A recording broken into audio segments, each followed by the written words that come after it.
All right, so let's get into some details of the story and, you know, how she finds herself, her role in this group. You know, if you come from a decent sized family, and family could be anything, your friends group, your work group, what maybe your actual family that you lived with or live with. You have your place, right? You have your place.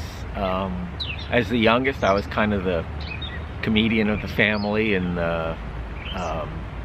then the oldest brother was the most responsible. One was the smart one was the athletic one. My sister was nice. We all kind of had our own role, but of course we're all very similar. So she's looking for her identity. This is something we do certainly as a teenager. What's my identity, right? Who am I? Right? You're discovering who you are. So maybe I was the tattletale sister, or maybe the family baby, as I was the youngest employee. At home, my other one, I was both. I'd been born late after my parents' excitement for toddlers had worn thin, after the toys had broken and the dog had died. You know, her parents are moving into late middle age and they have a baby. Everyone was gone. College, marriage, the West Coast. Interesting, the others got out of there. There, like here at Goodfellows, I most often felt like the ugly duckling, somehow never properly at home, honking when I should have been quacking. I honestly wanted to fit. They fascinated me. I liked them, all of them, and wished to imprint. A lot going on in that paragraph, right? Her family, her older siblings are all out of the house. She kind of didn't feel like she fit in there, right? Her parents, people that age, shouldn't have a kid that age. I mean, they do, it's fine. And so she never felt like she quite fit in. She gets to this group, she never quite feels like she fits in. You carry that through you, and she'll probably have that with her the rest of her life. And let's face it, this story is an important story in her life. I've said this to you before. All of our lives are literature anthologies. We are all a collection of our life stories. This is a very important one for Roberta Jane. Seeking her identity, right? And she kind of puts everybody, not necessarily a stereotype, but maybe something like a stereotype, and they serve their purpose. An interesting fact about the microcosmic job site is that you inevitably choose someone to love. Yes, I remember that. Not anymore, but when I was young.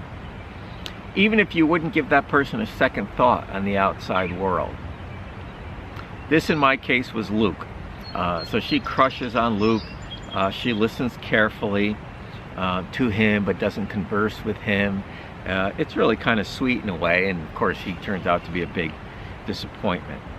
So just the self-awareness she shows as she narrates this story is certainly shows a maturity about it. You don't have this self-awareness you don't have self-awareness of a time in your life until you've grown a little bit, in my view. She does talk about her father being very strict. Maybe that's why she's a little rebellious by stealing 60, $80 that summer. That's a lot. 1994 it was even more. So she is a little, rebellious, but her father was volatile, so there's sort of that running around. She doesn't say abusive, but he maybe had a bit of a temper. Here's a paragraph that I have marked big. She's growing up. She laughed, invoking the family joke for strays. Yes, but does it eat much? Someone said about the chaise lounge. In my bedroom, I set it up. This is the Recamier she bought, chaise lounge, beneath my window, and after work at night, when everyone else slept, I would sit on the rough nap, that's the fabric, smelling the unknown past that had infiltrated the cushion. I looked at the neighborhood I'd grown up in through the tree leaves that had always trembled between me and it, working on my future nostalgia for the view. Working on her future nostalgia. Nostalgia is looking back and sort of romanticizing your past. And she probably does that a little bit here. I mean, let's face it, most days she went to this pizza place like, I just got to get through the shift, and smelling like Caesar salad, using a diaper to clean up. which somehow makes it doubly gross, but it is a clean diaper. But, you know, she's sort of romanticizing it a little bit in this story, nostalgia. At these times, my aloneness would come at me like sad music, like heartache, like the dim knowledge of death. And I would welcome my own pale version of despair. So again, this is kind of a teenage angst kind of thing. But when she's writing the story, she is beyond that. She's also pretty funny. I find her pretty funny about the store mascot. Nobody else was in the mood for Goodfellows that night. Bad weather plus our novelty had worn off. Our prices were still high, and the walls of the mall had been spray painted with skulls, crossbones, and phalluses, which seemed to discourage business. So, you know, she has a nice sort of sarcasm throughout the story. Yeah. And this is near the end of the summer. Somehow the restaurant seemed dirtier, less like home, and more like a failing business in a strip mall. So the novelty's worn off. She's maybe outgrown this experience, which is a good thing. I was 18, and this is when Steve 1's baby dies in its first day of life. I was 18. Okay, now this is another story similar to Bartleby the Scrivener, similar to the Red Convertible. I think the narrator is honest. I think the narrator is a very good person, or will become one in this case. But they're also kind of defending their own, they're defending against their conscience. The narrator of Bartleby felt responsible for Bartleby's death. The brother in the Red Convertible felt responsible. And we tell stories to ease our conscience, and that's okay. We do it all the time. It better be okay. If you call it justification, that has a negative connotation, right? Well, you're just justifying. Understanding through thinking about it in story form, that's healthy, people. That's coming to terms with it. I had a big breakup once. I'm not giving you too many details. When I was younger, I remember getting back together with the person just for a talk, to go to a movie a couple months after, and we kind of agreed upon our breakup story. We agreed on why we broke up. We agreed, you know, we weren't signing anything, we weren't talking like we agreed, but we kind of just talked it over, and we sort of like, yeah, that's how it was. We came to terms with each other in the breakup, and it was good, and it's been good ever since. I was 18. She begins this paragraph with, I was 18. And yes, when you're 18, you say stupid stuff. My goodness, did I say stupid stuff. Embarrassing stuff to people when I was 18. I said to Steve 1, the father of the baby about to die, maybe it was her smoking, meaning his wife's. She'd not quit during her pregnancy. It was perhaps conceivable that was the reason the baby would die, but so what? I was 18, I had no idea what I was saying. The line, she's on the phone, went quiet. The two men waiting for me to hang up. I did, burning in shame and anger, happy to be leaving this life behind me. Leaving being a teenager and saying dumb things. And she's never gonna say anything like that again, I'm sure. And then when Steve comes to the restaurant, because his wife is sedated, and he comes there because that's his family at that point, he forgives her just by shaking his head. Like, okay, you know, just gives her a, yep. And that's it. You know, his baby just died. You know, he's not going to worry about what a teenager said to him. It's an intense moment. And the family rallies, right? They hug each other. You might snipe at your family, but when times get tough, you hang together, right? You hang together. So this story, and I'm going to get to your comments, because a lot of you are like, what's the theme?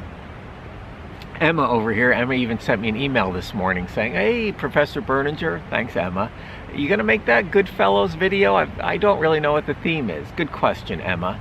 And I'm sure if we had all been together, we would have worked this out together. I really do wish we were together, Chris. You know, I miss your smiling face and good sense of humor. Caitlin, Kat, I miss you guys. Good comments during class, and you've made some good comments here. Nicole, always smiling even if you do come in late. Nicole, sort of smiling, kind of quiet, but good job on the discussion boards. Rita, always, we're going to get to some of your summary remarks about this story. Allie, always never afraid to bring up something that stirs discussion. Will, always creating problems basically, but I think in a good way. And Summer, you know, this was your third class with me, and I'm glad you're graduating, and sorry to all of you, and Summer brought this up when we last were together. If this was your last semester at Columbia Green, I am sorry that it had to end away from it, but don't let that take away the good times you had. Just because something might end weird and not quite right doesn't take away anything from the experience that you had there. So this story, Emma, thank you. It's what we learn about life outside of family and school. It's what and how we learn about life. It's a microcosm, a workplace, a group like this, a small place, is a microcosm of the entire society. There are workplaces all over just like it. Believe me, I've worked all sorts of places, and they all have their similarities. They all have their similarities, and there's always somebody who nobody likes. There's always a person who does almost all the work. There's a good boss and a not so good boss. There are people who try to make peace. There are people who are never happy, and it's like casting a movie. I don't know how this happens, but almost every workplace has that sort of lineup of people, right? And this job, as she ends, will always be her first job, her first major growth experience outside of family and school. My role in the Goodfellows family meant that I hovered uncertainly, watching it fall apart, unable to do a thing except abandon it the minute I drove out of the parking lot. Luke wrote to me, but I only skimmed his letters and didn't respond.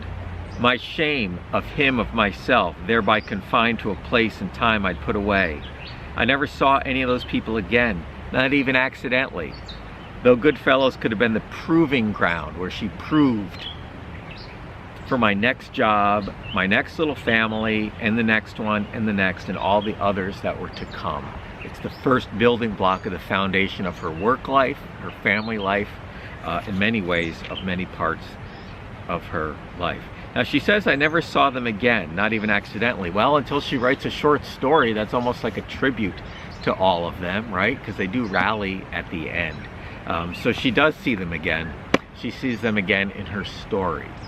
So, end part 2 here, and I'll see you in a minute.